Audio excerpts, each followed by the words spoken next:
ಜೈ ಶ್ರೀರಾಮ್. ಎಲ್ರಿಗೂ ನಮಸ್ಕಾರ. ನಮಗೆಲ್ಲ ಗೊತ್ತಿದ್ದ ಹಾಗೆ ನಾಡಿದ್ದು ಬಕ್ರೀದ್ನ ಸಂದರ್ಭದಲ್ಲಿ ಕುರ್ಬಾನಿಗಳು ಆಗ್ತವೆ.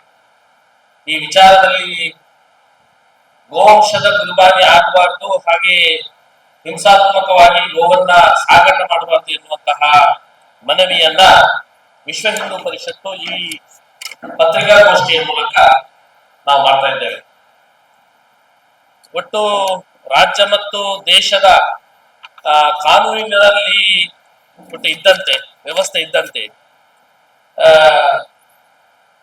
ಬಕ್ರೀದ್ ಮತ್ತು ಇತರ ಹಬ್ಬದ ಸಂದರ್ಭಗಳಲ್ಲಿ ಜಾನುವಾರು ಮತ್ತು ಪ್ರಾಣಿಗಳ ಹತ್ಯೆ ನಿಷೇಧವಿದ್ದು ಅದನ್ನು ಕಟ್ಟುನಿಟ್ಟಾಗಿ ಪಾಲಿಸಬೇಕೆನ್ನುವಂತಹ ಕ್ರಮವನ್ನ ಕೈಗೊಳ್ಳಬೇಕೆನ್ನುವಂತಹ ನಾವು ವಿಚಾರವನ್ನ ಮತ್ತು ಒಟ್ಟು ಆಗ್ರಹವನ್ನ ಈ ಮೂಲಕ ಆಡಳಿತ ವ್ಯವಸ್ಥೆಗೆ, ಪ್ರತಿ ಜಿಲ್ಲಾಡಳಿತ ವ್ಯವಸ್ಥೆಗೆ, ಒಟ್ಟು ಇಡೀ ನಮ್ಮ ಕರ್ನಾಟಕದಾದ್ಯಂತ ರಾಜ್ಯದಲ್ಲಿ ಎಲ್ಲಾ ಜಿಲ್ಲಾಡಳಿತ ವ್ಯವಸ್ಥೆಗಳು ಮತ್ತು ಕಾನೂನಿನ ವ್ಯವಸ್ಥೆಗಳು ಇದನ್ನ ಮಾಡಬೇಕೆನ್ನುವಂತ ಆಗ್ರಹವನ್ನ ಈ ಪತ್ರಿಕಾಗೋಷ್ಠಿಯ ಮೂಲಕ ಮಾಡ್ತಾ ಇದ್ದೇವೆ. ರಾಜ್ಯದಲ್ಲಿ ಕರ್ನಾಟಕ ರಾಜ್ಯ ಜಾನುವಾರು ಹತ್ಯೆ ಪ್ರತಿಬಂಧಕ ಹಾಗೂ ಸಂರಕ್ಷಣಾ ಕಾಯ್ದೆ ಜಾರಿಯಲ್ಲಿದ್ದು ಅದರ ಪ್ರಕಾರ ಕುರ್ಬಾನಿಗೆ ಅಂದ್ರೆ ಯಾವುದೇ ರೀತಿಯ ಹತ್ಯೆ, ಕುರ್ಬಾನಿ ಅಂತ ಹೇಳಿದ್ರೆ ಹತ್ಯೆಯನ್ನ ನಿಷೇಧಿಸುವಂಥದ್ದು.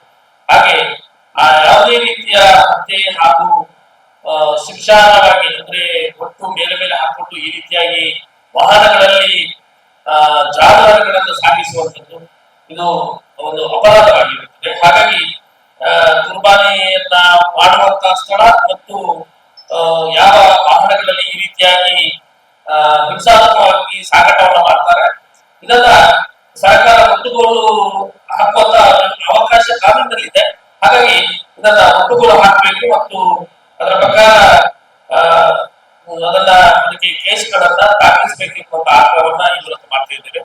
ಹಾಗೆ ಸುಪ್ರೀಂ ಕೋರ್ಟಿನ ಆದೇಶದ ಪ್ರಕಾರ ಸರ್ಕಾರದ ವಿವಿಧ ಆದೇಶದ ರಾಜ್ಯಗಳಲ್ಲಿ ಜಾನುವಾರುಗಳ ಕುರ್ಬಾನಿಯನ್ನ ಕಟ್ಟುನಿಟ್ಟಾಗಿ ತಡೆಯಲು ತಾವುಗಳು ಕ್ರಮ ಕೈಗೊಳ್ಳಬೇಕೆನ್ನುವಂತ ಕೂಡ ಆಗ್ರಹವನ್ನು ಈ ಮೂಲಕ ಮಾಡ್ತಾ ಇದ್ದೇವೆ.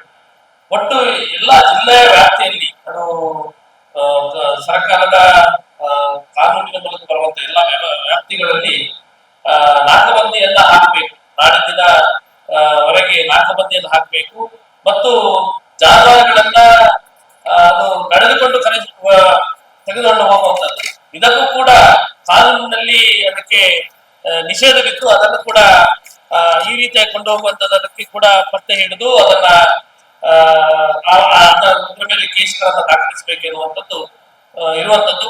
ಒಟ್ಟು ಸಾರ್ವಜನಿಕರಿಗೆ ಈ ಬಗ್ಗೆ ಎಚ್ಚರಿಕೆಯನ್ನ ಜಿಲ್ಲಾಡಳಿತ ವ್ಯವಸ್ಥೆ, ಕಾನೂನಿನ ವ್ಯವಸ್ಥೆ, ಪೊಲೀಸ್ ಇಲಾಖೆ ಇದನ್ನ ಮಾಡಬೇಕೆನ್ನುವಂಥದ್ದನ್ನ ವಿಶ್ವ ಹಿಂದೂ ಪರಿಷತ್ ಆಗ್ರಹವನ್ನ ಮಾಡ್ತದೆ. ಅದರಲ್ಲಿ ವಿಶೇಷವಾಗಿ ಈ ಕಾನೂನಿನಲ್ಲಿ ಒಂದು ಕ್ಲಾಸ್ ಇದೆ ಅಂತ ಹೇಳಿದ್ರೆ ಜಾನುವಾರು ಹತ್ಯೆ ತಡೆಯುವನ್ನ ಸಾರ್ವಜನಿಕರು ಕೂಡ ಮಾಡಬಹುದು ಎನ್ನುವುದನ್ನ. ಸಾರ್ವಜನಿಕರು ಯಾವ ಜಾನುವಾರನ್ನ ಕುರ್ಬಾನಿ ಮಾಡ್ತಾರೆ ಅಥವಾ ಈ ರೀತಿಯಾಗಿ ಬಲಿಯನ್ನ ಹತ್ಯೆಯನ್ನ ಮಾಡ್ತಾರೆ ಮತ್ತು ಅದನ್ನ ಅಕ್ರಮವಾಗಿ ಸಾಗಾಟ ಮಾಡ್ತಾರೆ ಅದನ್ನ ಸಾರ್ವಜನಿಕರು ಕೂಡ ತಡೆಯಬಹುದು.